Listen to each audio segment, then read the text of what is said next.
C'est une vue à 360 degrés de Shanghai, époustouflante. Prise depuis une tour du quartier d'affaires de la ville, elle permet de zoomer sur des détails avec une précision extraordinaire. On distingue les visages des gens qui se promènent à des kilomètres de là. C'est une entreprise chinoise qui a produit ces vues. Sur son site, d'autres lieux, comme cette plage en Thaïlande. Tout au bout de la plage, on voit nettement chaque personne en maillot de bain, ses expressions, ce qu'elle fait, avec qui elle est. Ces images pèsent 195 milliards de pixels. En comparaison, un appareil photo de smartphone, c'est seulement 12 millions de pixels. Ces vues sont en fait un assemblage de plusieurs milliers de clichés pris au même endroit, à quelques secondes d'intervalle. Ici à Hong Kong, on s'infiltre dans l'intimité des appartements.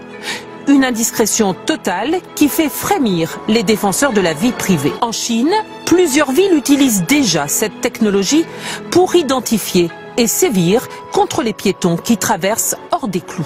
Ce n'est pas de la science-fiction, en Chine c'est une réalité. Dans les lieux publics, tout le monde est scruté. Un visage peut immédiatement être associé à une identité. Les Chinois appellent ce système l'œil céleste. Pendant que les agents de la circulation ont le dos tourné, les caméras, elles, dotées du système de reconnaissance faciale, font leur travail. Quand les gens traversent au feu rouge, on le voit tout de suite sur l'écran. Du coup, c'est la honte pour eux. Ils ne peuvent que reconnaître leur tort. Des caméras intelligentes à tous les coins de rue.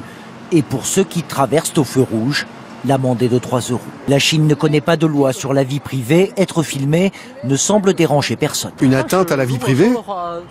C'est le prix à payer pour notre sécurité.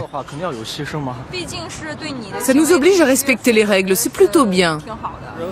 La Chine est surpeuplée. La reconnaissance faciale, ça facilite la gestion de la ville.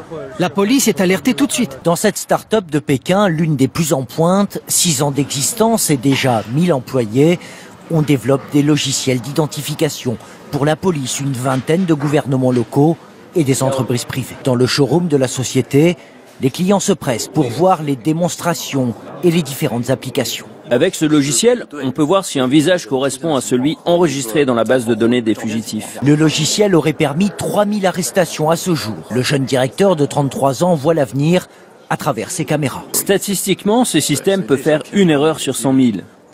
Alors qu'un être humain fait une erreur pour 1000. L'efficacité est prouvée et aujourd'hui des banques chinoises l'ont adopté. Démonstration aux distributeurs de billets. Ici, plus besoin de carte bleue, un code et un visage suffisent. Et quand on demande à la banquière si elle ne craint pas les fraudes... Vous savez, on a aussi des caméras de surveillance partout, 24 heures sur 24. La reconnaissance faciale s'est invitée dans le quotidien des Chinois, là où on ne l'attend pas forcément. Dans ces toilettes publiques, par exemple, pour limiter la consommation de papier. Ou dans les supermarchés comme celui-ci à Pékin. Plus de caisses, encore moins de caissières, mais des codes barres et une vision artificielle qui scanne les produits, les visages et débite les comptes en banque en 2 secondes à peine. Une prouesse technologique aux mains du pouvoir. Ce dissident vient d'en faire les frais. Reconnu par l'œil de Pékin dans le métro, il a récemment été arrêté. Peu nombreux sont ceux qui osent élever la voix contre ce que certains appellent le totalitarisme numérique. Rendez-vous avec cet autre dissident. Il est constamment surveillé. Malheureusement, le gouvernement ressemble de plus en plus à Dieu. C'est-à-dire qu'il peut tout savoir. Il est de plus en plus puissant.